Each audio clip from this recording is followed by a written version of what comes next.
सभी को नमस्कार। मैं हूं डॉक्टर मनोज बत्रा, सहआचार्य रसायन शास्त्र विभाग। आज हम लोग MSc third semester applications of spectroscopy जो 11th पेपर है उसमें यूवी विजिबल स्पेक्ट्रोस्कोपी में बात करने वाले हैं। Woodward Pfizer rules for calculating absorption maxima in alpha beta unsaturated carbonyl compound. आपको ध्यान होगा हमने पिछला जो लेक्चर के अंदर बात की थी वो भी इसी बारे में ही हमने बात की थी। आज हम इसको पूरे डिटेल में पढ़ेंगे, इसको कैसे इसके सॉल्यूशन करने हैं और इसके अंदर डिफरेंट एग्जांपल्स लेके हम उनकी लैम्डा मैक्स की वैल्यू को कैलकुलेट करेंगे। तो थोड़ा सा पोर्शन इसमें ऐसा है जो हमने पिछली बार पढ़ा है उसको आज हम वापस रिवाइज कर रहे हैं और बाद में फिर हम उसको कैलकुलेट करके उसको चेक करेंगे कि किस तरह से हमारी जो वैल्यूज़ हैं वो हमें कैलकुलेट करनी है, क्योंकि ये एग्ज़ाम्स के अंदर अक्सर इस प्रकार के प्रश्न जो है वो पूछे जाते हैं, चाहे वो नेट का एग्ज़ाम हो चाहे वो एमएससी के एग्ज़ाम हो। तो ये जो टॉपिक है इसमें कैलकुलेशन का एस्पेक्ट जो है वो हमको बिल्कुल क्लियर होना चाहिए, तो इसलिए हम इसको आज वापस अच्छे ध्यान से पढ़ेंगे। बेसिक वैल्यू के बारे में हमने पिछली बार बात की थी कि अल्फा बीटा अनसैचुरेटेड कीटोन्स जो है अगर वो 6 मेंबर्ड है या असाइक्लिक है तो दोनों के लिए बेसिक वैल्यू जो है वो 215 होती है। तो 215 है, और अगर वो साइक्लिक है या 6 मेंबर्ड है तो भी 215 है, यानी ए साइक्लिक के लिए भी 215 है और साइक्लिक के लिए भी 215 है। उसके बाद में एल्डिहाइड अगर है, अल्फा बीटा अनसैचुरेटेड एल्डिहाइड है तो बेसिक वैल्यू का जो मान है वो 207 नैनोमीटर होगा, और अगर वो एसिड या एस्टर के रूप में है तो उसकी वैल्यू जो है 193 होगी। और अगर वो 5 मेंबर्ड रिंग है, अल्फा बीटा अनसैचुरेटेड कंपाउंड है जो कि 5 मेंबर्ड है, 6 मेंबर्ड नहीं है, तो उसके लिए जो वैल्यू है वो 202 होगी, 202 होगी। इसके बारे में हमने पिछले टर्न पे बात की थी। अब हम आगे और कुछ इंक्रीमेंट्स के बारे में बात करते हैं। जैसे एक्सोसाइक्लिक डबल बॉन्ड है तो उसके लिए हम +5 ऐड करेंगे। फिर for each double bond endocyclic in 5 और 7 membered ring except for cyclopent two enone, यानी कि कोई भी डबल बॉन्ड जो कि एंडोसाइक्लिक है 5 या 7 मेंबर्ड रिंग में, सिवाय इस एक्सेप्शन के, तो उसके लिए भी हम क्या करते हैं +5 नैनोमीटर ऐड करते हैं। फिर पिछले बार हमने बात की थी कि for each alkyl substituent on the ring और रिंग रेजिड्यू, उसके लिए हम अल्फा पोजीशन पर अगर होता है तो 10 नैनोमीटर ऐड करेंगे, बीटा पोजीशन पर होगा तो 12 नैनोमीटर ऐड करेंगे, और गामा या डेल्टा या उसकी हायर पोजीशन पर अगर रिंग रेजिड्यू या एल्काइल ग्रुप है तो उसके लिए हम +18 ऐड करते हैं। Gamma position, delta +1 position, delta +2 position, delta +2 position, इस तरह से हम आगे बढ़ते हुए उन सब के लिए 18 ऐड करेंगे, यानी डेल्टा या उससे हायर पर 18 जो है वो नैनोमीटर ऐड किया जाएगा। फिर है for each double bond extended conjugation we will add +30 nanometer, and for homoannular conjugated ion system will add 39। तो ये इसके जो बेसिक जो हैं वो रूल्स हैं। इसके अंदर क्रोमोफोर्स जो हैं उनके लिए डिफरेंट इंक्रीमेंट्स हैं, वो पोजीशन स्पेसिफिक हैं। इसके बारे में भी हमने पिछले बार बात की थी, alpha beta gamma and delta और हायर के ऊपर। तो ये टेबल जो है वो हमको याद करनी है, जिसमें जो डिफरेंट सब्स्टिट्यूएंट्स हैं जैसे OH है, O एसिटाइल है, देन क्लोरो ब्रोमो है ना, उसके बाद एल्कोक्सी ग्रुप है, थायो एस्टर ग्रुप है, इसके बाद डायल्काइल अमीनो ग्रुप है। तो इनके लिए जो है वो डिफरेंट पोजीशंस पर क्या हम ऐड करेंगे उसको हमने इस टेबल में दिया हुआ है, जिसको हमको याद करना है। फिर हम उसके बाद में आप एग्जांपल्स लेते हैं। जैसे मान लीजिए ये एग्जांपल है आपके सामने। इस एग्जांपल में सबसे पहले हम लोग उस जो सिस्टम है उसको मार्क आउट करते हैं। तो देखिए यहाँ पर हम कार्बोनाइल कार्बन से स्टार्ट करते हैं। उसके बाद जो फर्स्ट कार्बन है उसको हम कहते हैं अल्फा कार्बन, नेक्स्ट कार्बन को हम कहते हैं बीटा कार्बन, उसके बाद नेक्स्ट कार्बन को कहते हैं गामा, और उसके बाद में डेल्टा।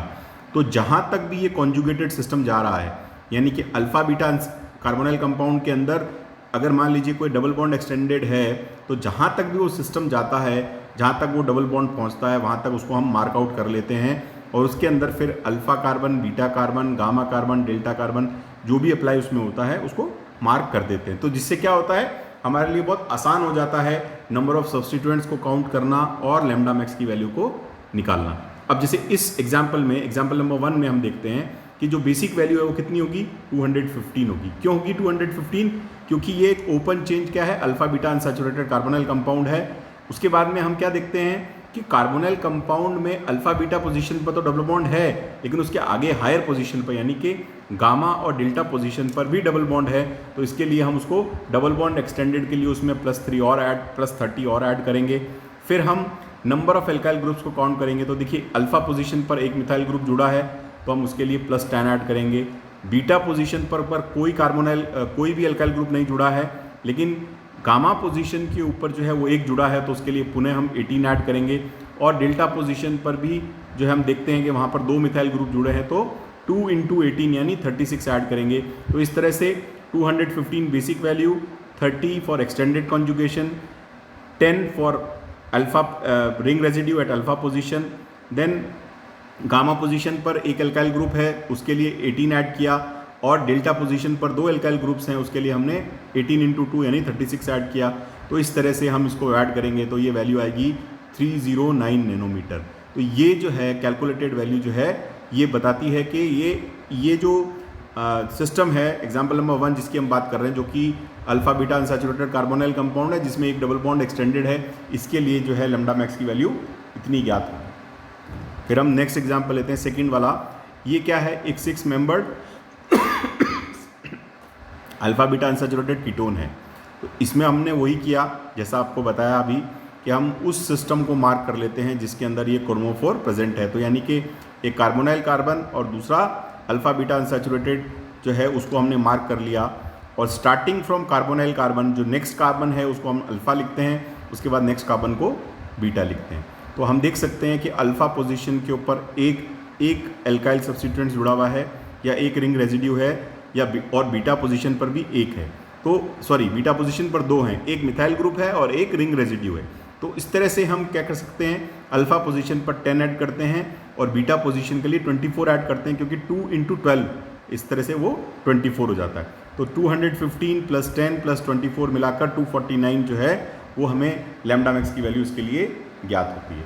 फिर हम इसके बाद नेक्स्ट एग्जांपल लेते हैं। इसके अंदर भी हम चाहें तो इसको मार्कआउट कर सकते हैं, क्योंकि ये सिंपल है इसलिए ऐसा नहीं किया गया। तो बेसिक वैल्यू 215 हो गई। अल्फा पोजीशन पर एक सब्स्टिट्यूएंट है और बीटा पोजीशन पर एक है, तो 10 + 12 जोड़ेंगे तो 237 जो है वो इसमें ऐड होता है। तो इस तरह से हमने 237 ऐड किया, और 237 जो है वो बेसिक वैल्यू सम करने के बाद में लैम्डा मैक्स की वैल्यू हमने इस एग्जांपल के लिए ज्ञात की। फिर नेक्स्ट एग्जांपल लेते हैं। इसके अंदर हम देख सकते हैं कि कार्बोनाइल कार्बन के बाद जो पहला कार्बन है वो अल्फा है, नेक्स्ट वाला बीटा है। तो बीटा पर 2 सब्स्टिट्यूएंट या 2 रिंग रेजिड्यूज जुड़े हैं, तो 2 × 12 हो गया 24। और हम देख सकते हैं कि इसके अंदर जो रिंग है उसमें एक डबल बॉन्ड जो है वो exocyclic to the B ring है, तो उसके लिए हमने +5 ऐड किया। तो 215 तो बेसिक वैल्यू +24 + 5 इनको हम टोटल ऐड करेंगे तो ये होता है 244 नैनोमीटर। तो इस तरह से हम जो है इसके लिए लैम्डा मैक्स की वैल्यू कैलकुलेट करते हैं। अब हम नेक्स्ट एग्जांपल लेते हैं। इसमें जो ये 5 मेंबर सिस्टम है इसके अंदर कार्बोनाइल कार्बन के बाद जो अगला कार्बन है जिस पर OH ग्रुप अटैच्ड है वो अल्फा कार्बन है और नेक्स्ट वाला बीटा कार्बन है। इसके लिए जो है अल्फा कार्बन जो है उसके ऊपर जो OH ग्रुप जुड़ा है उसके लिए 35 ऐड करेंगे। जो हमने टेबल अभी देखी थी उसमें हमने देखा बीटा पर एक एल्काइल सब्स्टिट्यूएंट जुड़ा है तो उसके लिए 12 ऐड करेंगे। बेसिक वैल्यू जो है वो 202 है, तो 202 + 12 + 35 गिव्स 249 नैनोमीटर। तो इस तरह से लैम्डा की वैल्यू हम कैलकुलेट करते हैं। फिर उसके बाद में जो नेक्स्ट एग्जांपल है उसके अंदर हम देख सकते हैं कि बेसिक वैल्यू 215 है, बीटा पोजीशन के ऊपर 2 एल्काइल ग्रुप हैं तो उसके लिए 24 ऐड किया, और एक जो है वो एक्सोसाइक्लिक डबल बॉन्ड है उसके लिए 5 ऐड किया, तो कुल मिलाकर हो गया 244। यहाँ पर हमारे सामने चॉइस है कि हम चाहें तो नीचे वाला सिस्टम लें, हम चाहें तो ऊपर वाला सिस्टम लें। दोनों के लिए जो बेसिक वैल्यू आती है वो कॉमन आती है। दोनों के लिए बेसिक वैल्यू जो है वो कॉमन नहीं आएगी, क्योंकि अल्फा डैश और बीटा डैश के लिए जो है वो जो अनसैचुरेशन है वो लेस सब्स्टिट्यूटेड है और अल्फा बीटा वाला अनसैचुरेशन जो है वो ज़्यादा सब्स्टिट्यूटेड है। तो जैसा हमने कल रूल में बात की थी कि जो ज़्यादा सब्स्टिट्यूटेड होता है हम उसका सिलेक्शन करते हैं तो इसके हिसाब से जो है नीचे वाले अल्फ़ा और बीटा का हम ज़्यादा सिलेक्शन करेंगे। तो इस तरह से लैम्डा मैक्स की वैल्यू जो है वो 244 नैनोमीटर ज्ञात होती है। नेक्स्ट जो है इसके लिए जो बेसिक वैल्यू है वो 215 नैनोमीटर है। फिर बीटा पोजीशन के ऊपर जो है हम देख सकते हैं कि एक एल्काइल ग्रुप या रिंग रेजिड्यू है। फिर गामा पोजीशन जो है डेल्टा पोजीशन के ऊपर एक है। तो इस तरह से हमने एक के लिए +12 ऐड किया, दूसरे के लिए डेल्टा पोजीशन के लिए +18 ऐड किया। एक्सोसाइक्लिक डबल बॉन्ड जो है इसके लिए हम +5 ऐड करते हैं और एक डबल बॉन्ड जो है वो एक्सटेंडेड में आता है, डबल बॉन्ड एक्सटेंडेड में। तो इस तरह से हम ऐड करेंगे तो 12 + 18 + 5 + 30 ये सब ऐड करेंगे तो ये होता है 280 नैनोमीटर। इस एग्जाम्पल के अंदर हम देख सकते हैं थोड़ा सा बड़ा सिस्टम है जिसमें हम कार्बोनाइल कार्बन से स्टार्ट करके बाद नेक्स्ट कार्बन पे जाते हैं, उसको अल्फ़ा मार्क करते हैं रिंग ए में, फिर बीटा मार्क करते हैं, फिर हम जो ए और बी रिंग के ऊपर जाएंगे तो गामा मार्क करेंगे, फिर डेल्टा +1, फिर डेल्टा +2। तो इस तरह से हमारा पूरा जो है वो कॉन्जुगेटेड सिस्टम हम देख सकते हैं। इसमें क्या है, 2 डबल बॉन्ड एक्सटेंडेड कॉन्जुगेशन है और क्योंकि काफ़ी बड़ी सिस्टम है, क्रोमोफोर काफ़ी बड़ा है, तो इसलिए उसमें काफ़ी सारे सब्स्टिट्यूएंट्स जो हैं वो अटैच होते हैं। हम देख सकते हैं कि बीटा पोजीशन पर एक है और 4 रिंग रेजिड्यूज जो हैं जो कि गामा और हायर पोजीशन पर इसमें होते हैं। तो बीटा पोजीशन पर एक है, देन गामा पर एक है, फिर डेल्टा पर हमारे साथ में हम देखते हैं कि इसमें एक है, डेल्टा +1 पर एक है और डेल्टा +2 पर एक है। तो इस तरह से डेल्टा +1 और डेल्टा +2 इन तीनों पर एक एक होता है, गामा पर एक होता है और इसके बाद बीटा पर एक है। तो इस तरह से कुल 4 रिंग रेजिड्यूज हैं जो 18 × 4 हो गया 72 और ring residue at beta position जो हो गया वो हो गया 12। इसके बाद हम एक्सोसाइक्लिक डबल बॉन्ड को ध्यान से देखें तो रिंग ए जो है इसके अंदर जो एक डबल बॉन्ड है वो किसके लिए एक्सोसाइक्लिक है, वो बी के लिए एक्सोसाइक्लिक है। लेकिन जो रिंग बी है उसमें जो डबल बॉन्ड है वो देखेंगे वो ए के लिए एक एक्सोसाइक्लिक है और सी के लिए 2 एक्सोसाइक्लिक हैं। तो इस तरह से कुल 4 एक्सोसाइक्लिक डबल बॉन्ड हो गए, तो वो 4 हो गए। उसके बाद में एक डाइन के अंदर सारे डबल बॉन्ड 2 डबल बॉन्ड स्थित है तो उसको हम कहते हैं होमोडाइन कंपोनेंट।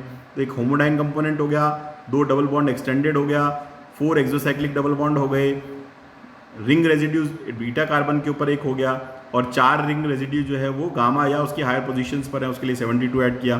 तो इस तरह से हमने ऐड करेंगे तो 418 नैनोमीटर हमें ज्ञात होता है। तो ये इस तरह से हमको देखना है कि किस प्रकार से हम डबल बॉन्ड एक्सटेंडेड तक सारे सिस्टम को एक्सटेंड करते हुए, क्रोमोफोर को एक्सटेंड करते हुए नंबर ऑफ एल्काइल ग्रुप्स को काउंट करेंगे। फिर अब इसके बाद में देखिए ये लास्ट एग्जांपल हम देखते हैं।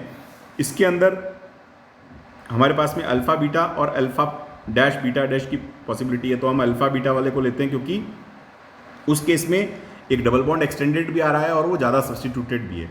तो इस तरह से हमको क्या मिलता है, हम देखते हैं कि ring residues at beta position के लिए 12 ऐड करेंगे और ring residue at gamma position के लिए 18 ऐड करेंगे। एक्सोसाइक्लिक डबल बॉन्ड देख सकते हैं आप, इसके अंदर कितने हैं, इसमें एक एक्सोसाइक्लिक डबल बॉन्ड है, उसके लिए 5 ऐड करेंगे।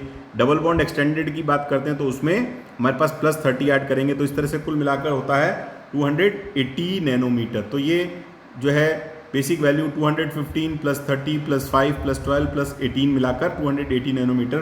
तो इस तरह से हम क्या करते हैं, हम ये alpha beta unsaturated carbonyl compounds के डेरिवेटिव्स या उसके जो डिफरेंट कंपाउंड्स हैं सब्स्टिट्यूएंट्स को उसमें यूज़ करते हुए हम लैम्डा मैक्स की वैल्यू इस प्रकार से कैलकुलेट करते हैं।